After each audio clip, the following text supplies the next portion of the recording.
Ano na, Bel? Lumabas ka dyan! Huwag mo kami pinagtataguan dyan, labas! Sumagot ka!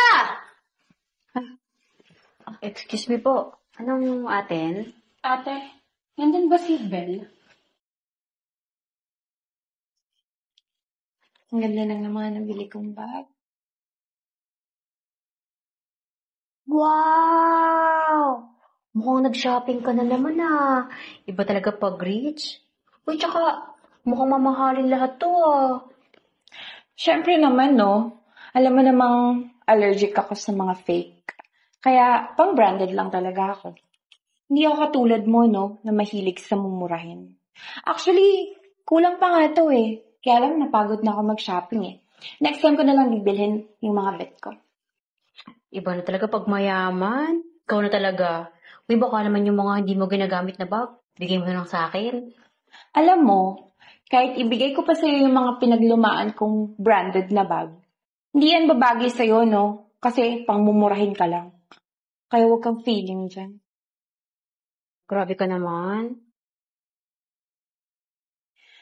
Sige na. Umalis ka na kasi baka may mawala ka sa bag ko. Malikot pa naman yung kamay mo. Kawang Sabi mo? Wala. Papahinga na ako. Sir.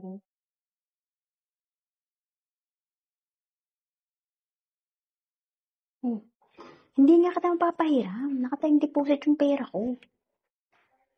Sige na. Sige na, bye-bye.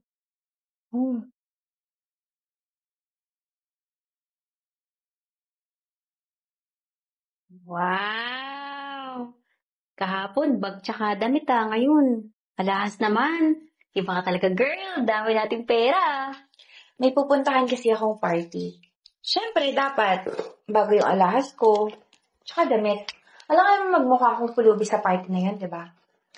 Tsaka, party kasi yan ng mga kilala at sikat na tao. Kaya dapat, bongga din yung itsura ko, diba? Tsaka bawal tsaka dun.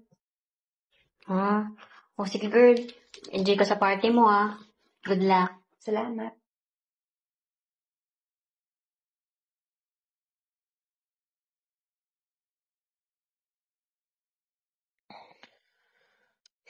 Ate, baka naman pwedeng magpadala ka na ng allowance ng anak mo. Wala na akong panggastos dito. Kaya nga hindi ako nag-anak ng maaga para magastusan ko yung sarili ko. Tapos ngayon, parang ako pa yung lumalabas na tatay ng anak mo eh. Ano ba naman yan? Kailan lang nung nagpadala ako, di ba? Wala pa nga akong pera ngayon. Bahala na muna kayong mangutang dyan at magpadala na lang ako ng pera pag may pera na. Eh ate, 3 buwan ka na kasi hindi nagpapadala sa anak mo. Ako na ngayon dumidiskarte dito para may allowance siya sa school. Hindi naman sinusumbatan kita pero hindi ko rin kaya nasagutin lahat ng gastusin dito. Wala nung pagkabata ng anak mo ate, ako na yung nag-aalaga tsaka gumastos. Yun lang naman itutulong mo sa kanya. O siya, hayaan nyo na. Titiskarte ako ng pera.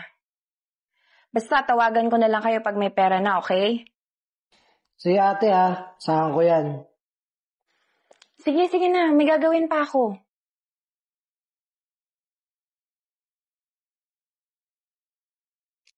Visit talaga tong mga mukhang pera. Ano na, Bel? Lumabas ka dyan! Huwag mo kami pinagtataguan dyan, labas! Sumagot ka! Excuse me po. Anong atin? Ate, nandun ba si Bel? Ay, parang nandiyan siya kanina pero hindi ako sure eh. Kung hindi sumasagot, edi wala. Gusto sana namin siya makausap eh. Kasi may atrasyo siya sa amin. Kung hindi niya kami kayang harapin, mapipilitan kami ipapapulis siya. Ay, ganun po ba? Di po ako sure eh, pero baka wala po. Sige po, balik na kayo sa susunod. Ay, sige ho. Bel, wala na sila. Labas ka na. Sigurado ka ba? Wala na sila? Oo, wala na.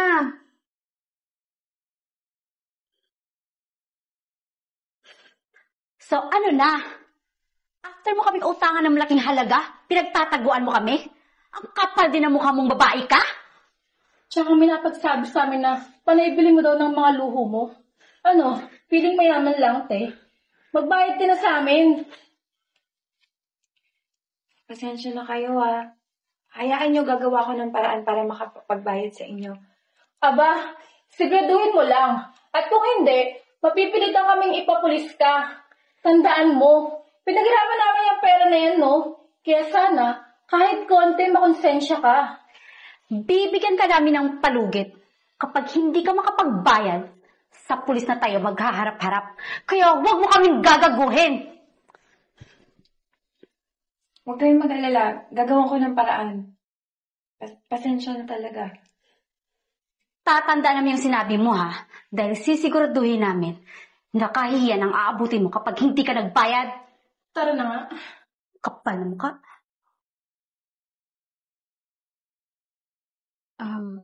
Alam mo, Bel, payo ko lang, sa susunod, huwag ka nang mag-asta tsaka mag-feeling mayaman. Lalo na kung di naman totoo. Kasi alam mo, mas masarap yung simple lang, tsaka totoong tao ka lang. Mas masarap pa rin talagang mabuhay kung wala kang inaargabyado o tinatapakang tao. O, sana naman magtanda ka na, ha? Sige na.